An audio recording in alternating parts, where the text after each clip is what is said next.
Hujambo mtazamaji, karibu kwenye kipindi hiki cha afya, health, hygiene and wellness. Kwa mara nyingine jina langu ni Barasa Saenyi Nicholas, na hii leo tumepata fursa nzuri kabisa ya kuweza kuwa na daktari. Ndio mara yake ya kwanza kuja kwenye kipindi hiki, lakini ana mengi mazuri sana ambayo mwishoni mwa kipindi hiki tutakuwa tumefahamu, tutakuwa tumejua jinsi ambavyo tunaweza kushughulikia masuala tofauti tofauti. Kwa leo tunazungumzia kuhusu ugonjwa wa moyo, na ni ugonjwa ambao una utofauti kidogo na ugonjwa wa kawaida wa moyo. Kwa hivyo atakuwa anatueleza zaidi. Mtazamaji, keti kutoka kwa daktari na wewe kufundisha daktari. Asante sana. Jina lako, hali ambapo unafanya na labda zaidi.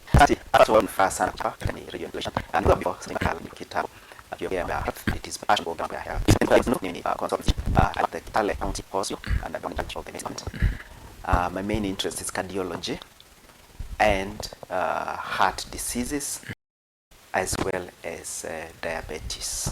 So those are the main things ambazo I'm very much interested in. Now, Daktari, if we just begin, what is rheumatic heart disease? Very good. Thank you for that question. Now, rheumatic heart disease is a disease basically of childhood, of children mainly, although sometimes tunaweza iona kwa adults, not very frequently, but it's basically a disease of children. And what rheumatic heart disease is a disease that affects the valves of the heart. Yani mizizi ndani ya moyo. Ndani ya moyo kuna 4 chambers. Na hizo chambers ziko separated by valves. Yes. Valves ni kumaanisha ya kwamba damu inaingia from one chamber inaenda kwa ingine. Yes. Okay? Ukijua damu inatoka from the rest of the body, gets into the heart. It comes from one part of the heart, inaenda to the other part. Ili hiyo damu isikawai rudi pale imetokea, kuna kitu inaitwa valve. Yes. Na valve inafunga ili damu imeshaingia, moyo ukipump, damu goes to where it is supposed to go, to the next chamber or to the rest of the body.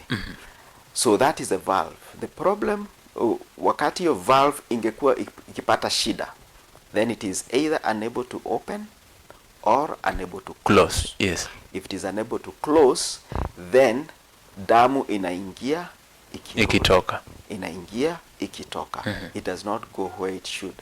That puts a big strain on the heart. Yani moyo inakuwa very strained, inashindwa kufanya kazi. The same thing kama hiyo valve ikishindwa kufunguka because of rheumatic heart disease. Yes. What happens ni kwamba damu inashindwa kupitia kwa hiyo valve. So ina accumulate maybe to one side and it damages that part of the heart.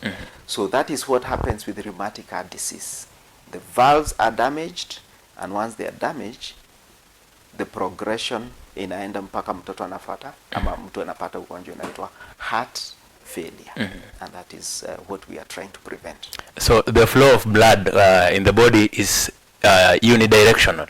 Yes, and I think many of us probably learned that in wengine wanasoma, hata niliona my daughter wanasoma hizo vitu. Yes. You know, the blood comes from the rest of the body, it goes into that part of the heart, inaitwa the right side of the heart, comes from one chamber inaitwa atrium, it goes down into a ventricle, the ventricle pumps. Yes. Ikipump, the blood goes to the lungs. It goes to the lungs, it collects oxygen. Okay? And it disposes, inatoa ile carbon dioxide imetoa from the rest of the body. So you breathe out the carbon dioxide. Yes. Then that blood ambayo imeshapata a lot of oxygen goes back into the heart. Okay? Then from one chamber of the heart, which is called the left atrium, it goes to the ventricle. From ventricle it's pumped. When it is pumped, then it goes to the rest of the body. That's how you get oxygenated blood into your brain, to your kidneys, to your rest of the body. Now, when you have a problem with a valve, ni kumaanisha that flow of blood is interrupted. Kumaanisha either ile damu inatoka from the rest of the body coming into the heart has a problem. It cannot go into the chamber where it needs to be pumped to go. Okay? Or when it is pumped, it does not go to the lungs, for example. It goes back where it came from. Yes. That damages the heart very badly. Now, Daktari, what can be the causes of these valve failures? Very good. Now, the biggest issue here, we are talking about rheumatic heart disease.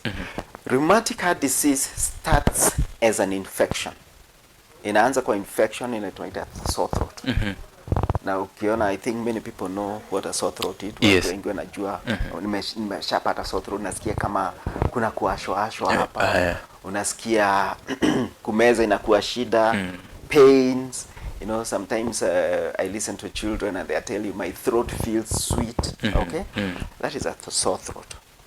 And a sore throat, ukipata sore throat, you get better. Your body fights it because your body produces something called antibodies. Antibodies ni kama soldiers. Yes. So these soldiers are ready to make sure that the next time you get a sore throat, we are ready They to fight it. Okay? Yes. Yes. So those antibodies are formed.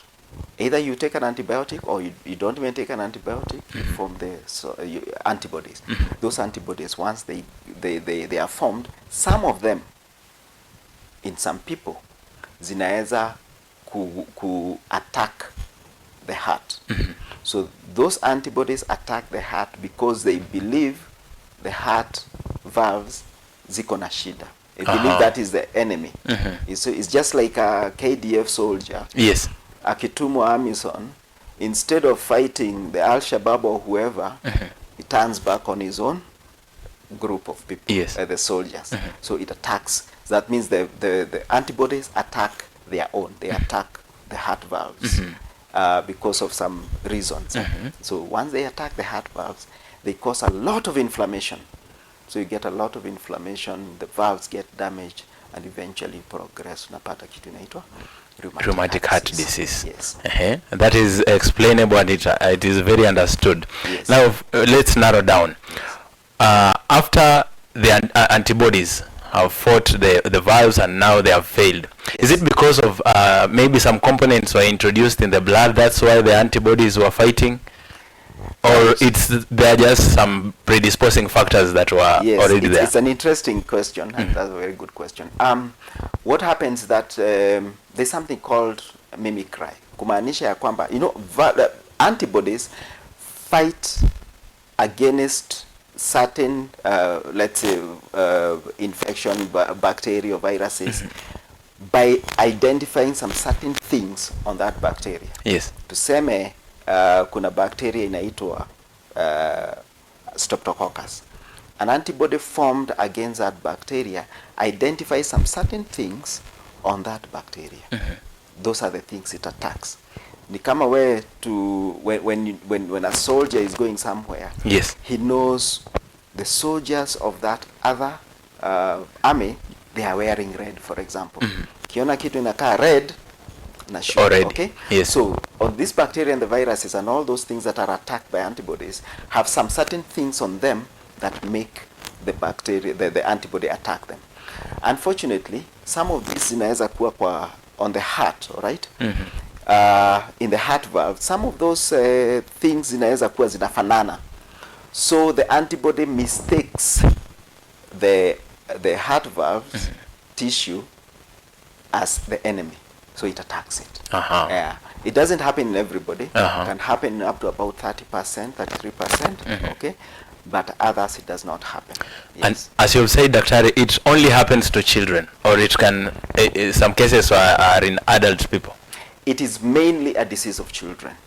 Yeah, we see it mainly as a disease of children. It can happen in adults, not very commonly, but mainly children, between the ages of 5 years to around 15 or even 20. Okay, those are the ones that are usually affected mainly by rheumatic fever and rheumatic heart disease. However, it can even happen to other people ambao wameshapata valve replacement. You can get an attack, okay? Yes. And that can be many years later.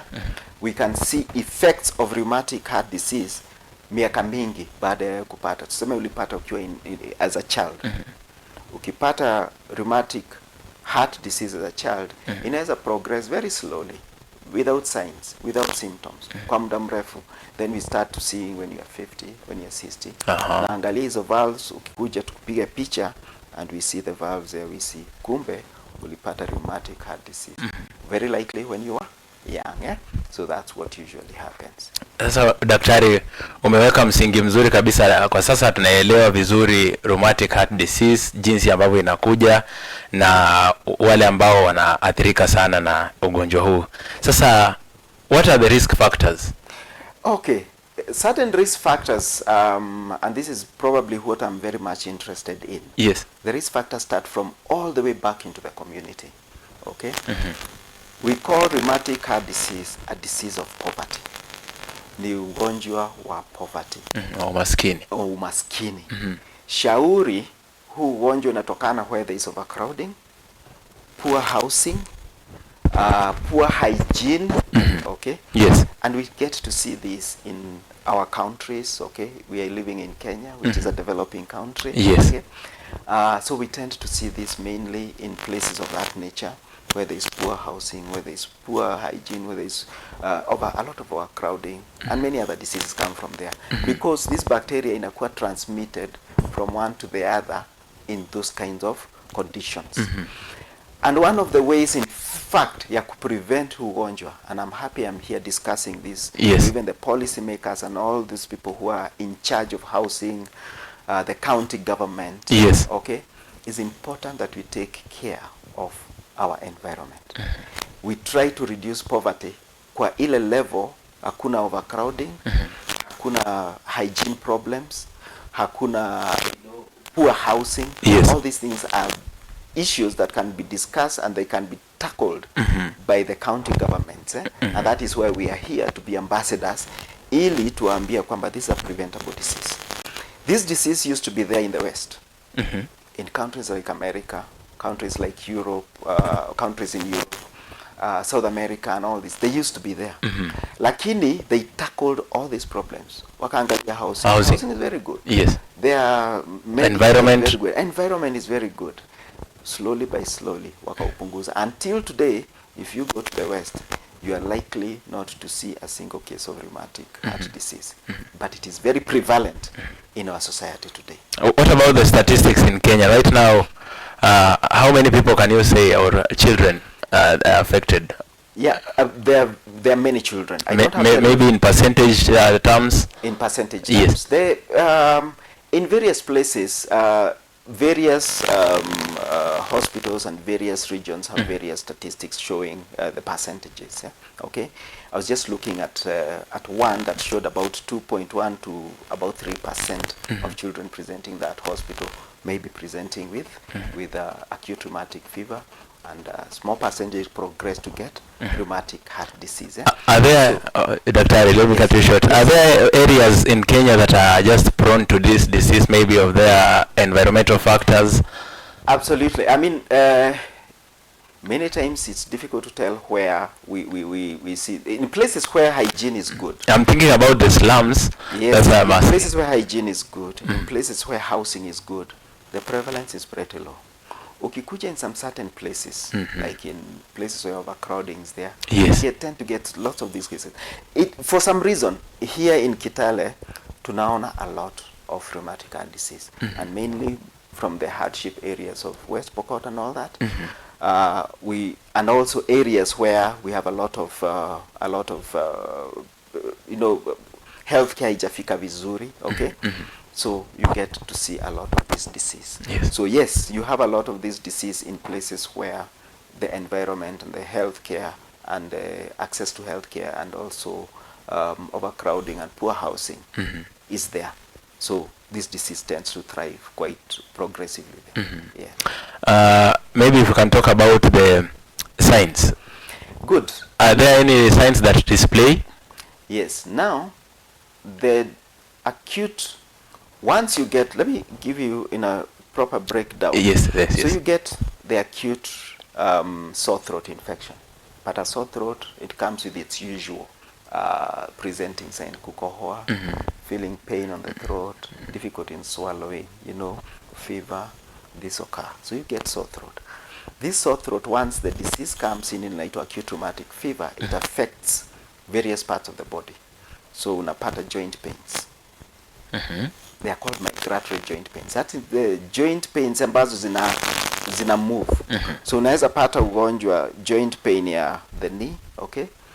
a few hours or even a day later, you get the other knee. Sometime later, you get the wrist, yes. the elbow, ama the shoulders, ama the small joints of the hands. So tunaita migratory joint pains. These joint pains are part inaweza kuwa pain on its own, or you can even get arthritis. That means the knee gets swollen. You can get some rashes on the skin. Can get some nodules, okay? Fura, some certain parts of the body on the skin, they are swollen, okay? Yes. You can get fever, all right? Yes. Heart is beating very quickly or very rapidly, okay? Or you get The heartbeat rate. The heart rate is very high. You can even get some pains in the chest, okay?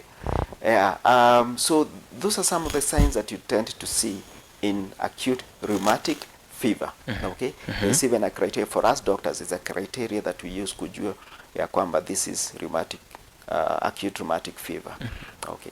Now, once that occurs, you can be treated. Unaweza tibiwa, tunakupatia madawa ya kuzuia hiyo, ya ku take care of that acute rheumatic fever. But it can now progress to complete damage of the valves, okay? Remember, the main area of focus is the valves. Yes. So it can actually progress to the valves, and then once the valves get affected, now you get classical signs of heart failure, okay? It can be mild, ama inakuwa moderate, ama inaweza kuwa very severe, okay? But depending on the stage, all right, it can be, it's something that we can see by symptoms and signs. In those, remember nilikwambia ukipata hiyo ugonjwa, you can get, you get acute rheumatic fever. Yes. You get damage to the heart valve, okay? It can remain there without getting worse. To heart disease. Yeah, for a long period of time, okay? But there's always a danger, because this valve is injured. It may not be having any disease, any symptoms as such, but it already has an injury. So anytime if you got a sudden attack again, yes, of sore throat, you can get a second attack of the heart valves, and that valve can again get affected, so that you progress to a worse disease than what you are. So wakati huu ugonjwa, the valve is damaged, but you have no symptoms, okay? It may be very small damage. We can see it on what is called an echo. We do pictures of the heart.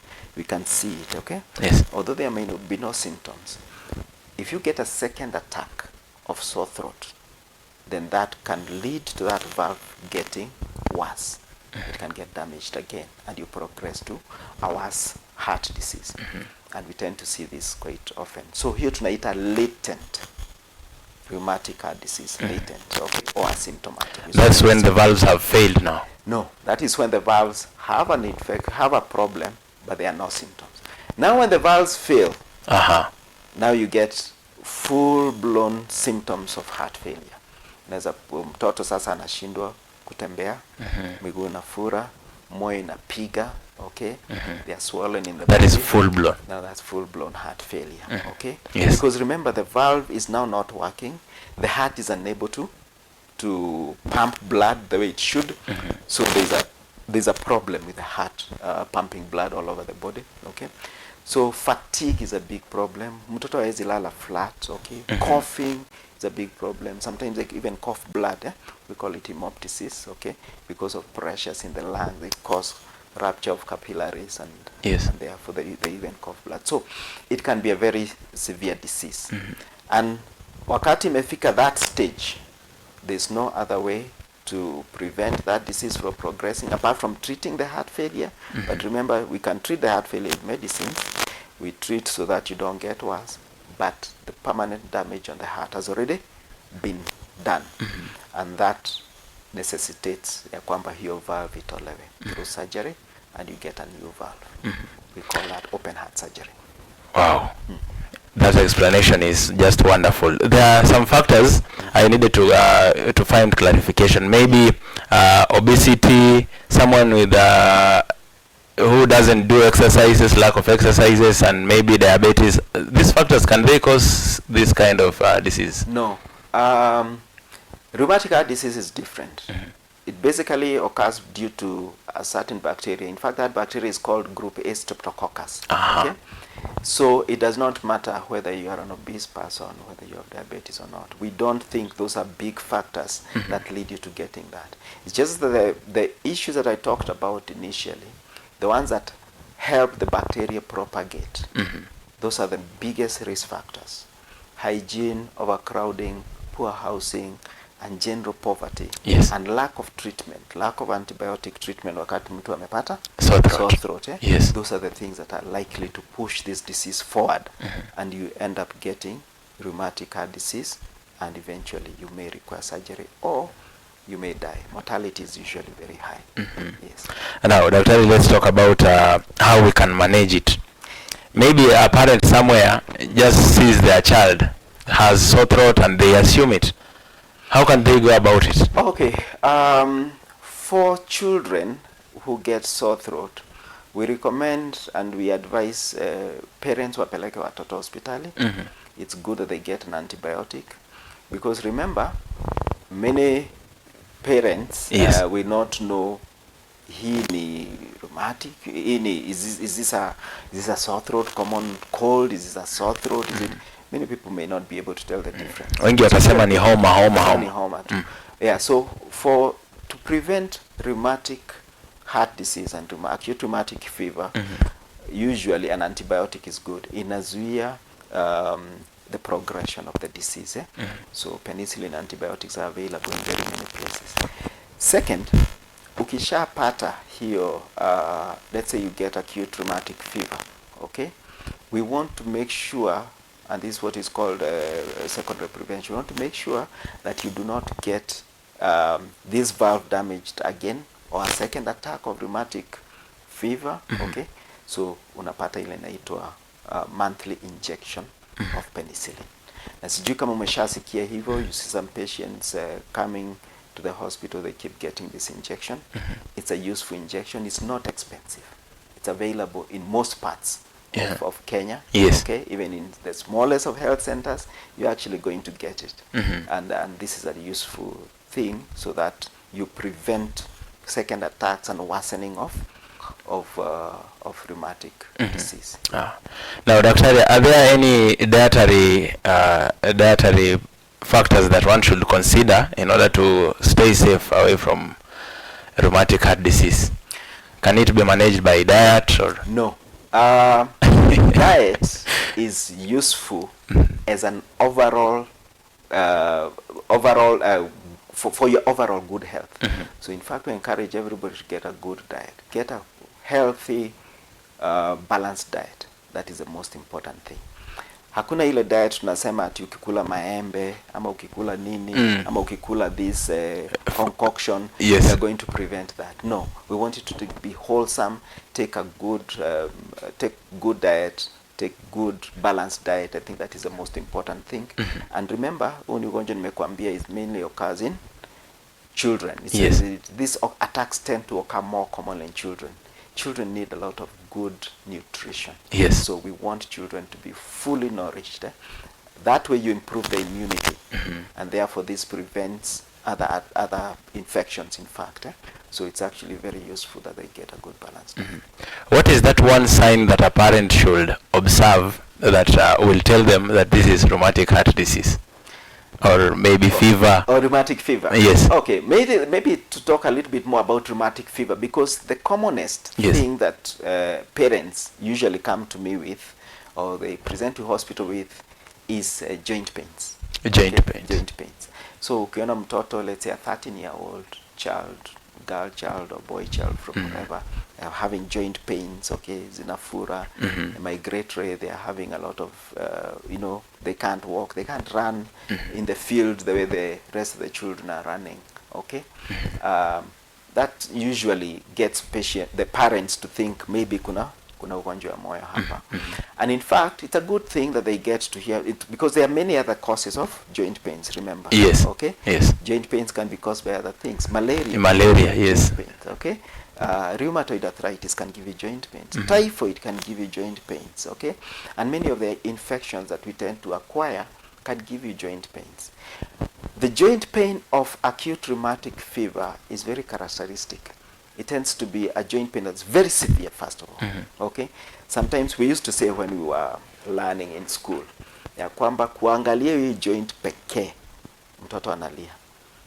It is that painful. That just looking at it, they feel pain, okay? It can be severe, so you get very severe joint pain. But they also move. Remember what I told you? Joint pains tend to move. And they move. Yeah, they move, and then you can get swelling. However, the other classic signs, very rare. Sometimes mtoto anacheza, there are the certain body movements, tunaziita chorea, is very rare. The parent is unlikely to know. To notice that, yes. But some of these things, fever, okay? And of course the sore throat itself, if it is there, it has been there for around 2 weeks, okay? So those kinds of things are likely to alert you that maybe there's a possibility kunaweza kuwa rheumatic fever in a setting. Yes. And how, as medical practitioners, how do you handle such cases? Is it curable? First of all, I think the issue is to look at it from all the points, okay? We want to prevent first. You want to prevent it from developing. This is extremely critical, especially for you media people. Yes. We want you to be able to explain to the community, tell them about the things that I've talked about, good health, hygiene and all that, and overcrowding. Talk to the county government, talk to the authorities, let them improve. That is the part, that's where we elect them. Yes. So that they can improve the health of our community, okay? And lifestyle. And lifestyle. Yes. From there, we go to preventing what? To prevent getting the infection in the first place, and also treating it once it occurs, okay, with penicillin antibiotics. Then from there we go to preventing a second attack or damage to the heart valves, okay. We give you the benzathine penicillin, okay, every month when you're a child, and then once you already get now the heart disease itself, we treat the symptoms of heart disease. And when it progresses too much, and when we know that the only way we can take care of this ni kutoa valve, then we do the surgery. And that's why we give you a new valve. Okay. Doctor, is there any progress made in terms of finding the maybe medicine and cure for the causative bacteria? Okay, in fact, one of the bacteria is very susceptible to penicillin. In fact, it's a good thing that we never had any resistance to. We don't have a lot of resistance to antibiotics, to this bacteria. Maybe the thing that we really should be thinking about, and that's where the international community, and especially the nations in the world that are advanced, they are looking for the vaccine. We want a vaccine to prevent the attack by the bacteria in the first place. Yes. And there's a lot of effort that is going on. I know there's going to be a World Rheumatic Heart Disease Congress sometime in the next 1 month, discussing issues of this nature, so that eventually we can try as much as possible to prevent this disease occurring in the first place. Remember, I already told you that some of the countries had the same problem. Okay, we have seen countries in South America, we've seen countries in Southeast Asia, we've seen countries even in Australia, New Zealand. All these countries had a lot of rheumatic heart disease and rheumatic fever. Yes. But because of the measures that they have put in place, hii ugonjwa imeenda kabisa mpaka you can hardly see any. If you went to Europe, you'll be hard pressed looking for a case of rheumatic heart disease. Here it's prevalent. They've handled it. Literally, I see it every day. Wow. Yeah, every day I see a patient with rheumatic heart disease, and every day I see a patient who is very sick, so sick they come in very severe heart failure, and by the time you are seeing them, this is a patient who already requires surgery. Okay, yeah. Coronary thrombosis. Someone asks, does coronary thrombosis, is it associated with rheumatic heart disease? Coronary thrombosis is a different thing altogether. Remember, coronary arteries are arteries that feed the heart muscle. Your heart beats every day since the time you are born. Yes. That muscle requires oxygen. The coronary artery is what feeds it. If you block that artery, either by a clot, that is called coronary thrombosis, okay? Then that muscle doesn't get oxygen, nutrients. That muscle dies. You get what is called heart attack. Heart attack is different from rheumatic heart disease, okay? And heart attack is a topic, maybe we're going to discuss that one of these days. I'll be happy to discuss that, but it's a little bit different. Rheumatic heart disease affects the valves, particularly in the heart, okay? And tends to occur more commonly in children, okay? And the ways to prevent and the ways to treat is what I've already tried to explain. All right.